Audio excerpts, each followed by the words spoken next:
जुलाई का महीना शेयर बाजार के लिए किसी टेस्ट मैच से कम नहीं रहा है। टेस्ट मैच क्रिकेट में कोई टीम हर सेशन में धीरे धीरे अपनी पकड़ मजबूत करती है, ठीक वैसे ही शेयर बाजार भी लगातार चौथे कारोबारी दिन मजबूती के साथ आगे बढ़ता नजर आ रहा है। सिर्फ 20 मिनट के कारोबार में ही निवेशकों की दौलत करीबन 2.41 लाख करोड़ रुपए बढ़ गई। पिछले 4 कारोबारी दिनों में निवेशकों की कुल कमाई 8.5 लाख करोड़ रुपए से ज्यादा हो चुकी है। तो आखिर बाजार में ये जबरदस्त तेजी क्यों आ रही है?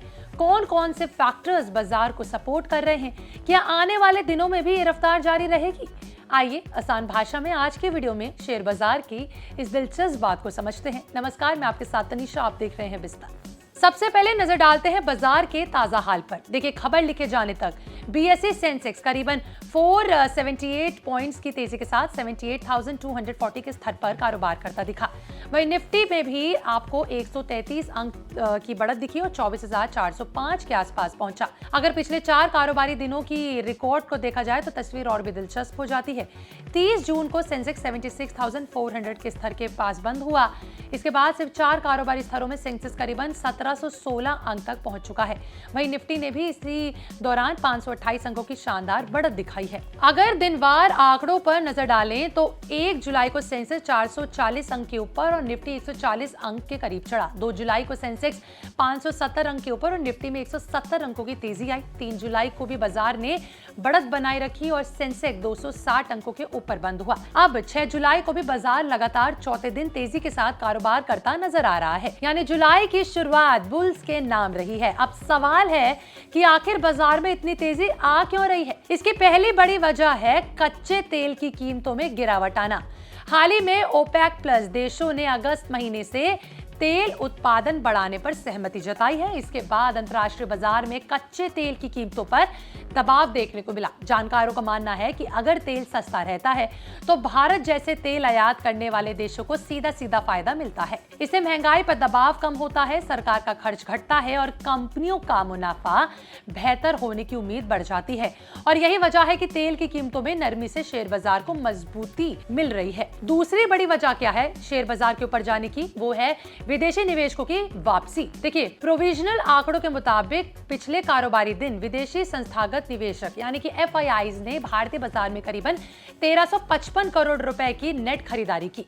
बाजार एक्सपर्ट्स का कहना है कि कच्चे तेल की गिरती कीमतें भारत में विदेशी मुद्रा जमा यानी एफसीएनआर डिपॉजिट्स आने की उम्मीद और वैश्विक टैंक शेयरों में कमजोरी के बीच विदेशी निवेशक भारतीय बाजार को बेहतर विकल्प मान रहे हैं। जब विदेशी निवेशक खरीदारी करते हैं तो बाजार को मजबूत सपोर्ट मिलता है, भरोसा मिलता है। वहीं इस शेयर बाजार में बढ़त की तीसरी वजह है बैंकिंग सेक्टर से आए मजबूत बिजनेस अपडेट। एचडीएफसी बैंक हो गया, एक्सिस बैंक हो गया, कोटक महिंद्रा बैंक होंगे और दूसरे बड़े बैंकों ने जून तिमाही के शुरुआती बिजनेस आंकड़े जारी किए। इन आंकड़ों से संकेत मिला कि कई बैंकों की लोन ग्रोथ उम्मीद से बेहतर हो रही है। ब्रोकरेज हाउस जेफरीज का कहना है कि एचडीएफसी बैंक, इंडसइंड बैंक और बंधन बैंक की लोन ग्रोथ अनुमान से बेहतर रही है।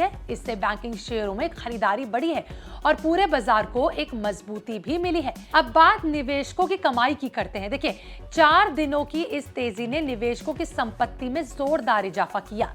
30 जून को बीएसई का कुल market cap 474 lakh crore rupees के करीब था, जो अब बढ़कर 482 लाख करोड़ रुपीस से ज्यादा हो गया। यानी सिर्फ 4 कारोबारी दिन में निवेशकों की दौलत करीबन 8.51 लाख करोड़ रुपए से ज्यादा बढ़ चुकी है। वहीं सिर्फ आज के शुरुआती कारोबार में ही निवेशकों ने करीबन 2.5 लाख करोड़ रुपए के करीब की अतिरिक्त संपत्ति अपने नाम की। अब आगे बाजार की दिशा क्या हो सकती है, इस पे बात करें तो मार्केट एक्सपर्ट्स का मानना है कि फिलहाल बाजार का ट्रेंड सकारात्मक बना हुआ है। तकनीकी एक्सपर्ट्स के मुताबिक जब तक निफ्टी 24,300 के ऊपर बना रहता है तब तक तेजी का रुझान कायम रहेगा। अगर निफ्टी मजबूती से 24,400 के ऊपर टिकता है तो आगे 24,600 का स्तर भी छूने को आ सकता है। हालांकि अगर बाजार 24,150 के नीचे फिसलता है तो मुनाफा वसूली की जो है बढ़ोतरी होगी, वहीं फिर 24,000 तक आ सकता है। यानी कुल मिलाकर जुलाई की शुरुआत भारतीय शेयर बाजार के लिए बेहद शानदार दिख रही है। कच्चे तेल की कीमतों में गिरावट है, विदेशी निवेशकों की खरीदारी है, बैंकिंग सेक्टर के मजबूत आंकड़े हैं और सकारात्मक तकनीकी संकेतों ने बाजार का माहौल मजबूत बनाया हुआ है, पॉजिटिव बनाया हुआ है। लेकिन याद रखिए, शेयर बाजार हमेशा सीधी रेखा में नहीं चलता है, जलेबी की तरह होता है। तेजी के बीच उतार चढ़ाव तो आता ही है, इसलिए सिर्फ तेजी देखकर निवेश का फैसला बिल्कुल ना ले। निवेश करने से पहले अपनी रिसर्च जरूर करें, किसी योग्य वित्त सलाहकार की सलाह जरूर लें। यही समझदारी आपको लंबे समय के लिए एक बेहतर निवेशक बना सकती है। लॉन्ग टर्म के लिए सोच रहे हैं तो इन चीजों को जरूर ध्यान रखिएगा। बाकी आप इस पर क्या कहते हैं? क्या आपको लगता है यही 4 कारण है जिस वजह से शेयर बाजार जो है जुलाई के महीने में एक दमदार धमाकेदार शुरुआत कर रहा है, 24,400 के ऊपर बना हुआ है? क्या वो दिन दूर है कि जो आंकड़े साल 2025 में लगाए गए थे बहुत सारी रिपोर्ट्स के द्वारा, क्या वो आपको सच होते नजर आ रहे हैं या फिर ये एक हवा है जो आज है कल नहीं? अपनी राय कमेंट जरूर बताइएगा। मिलते अगली वीडियो में बने रहे विस्तार के साथ।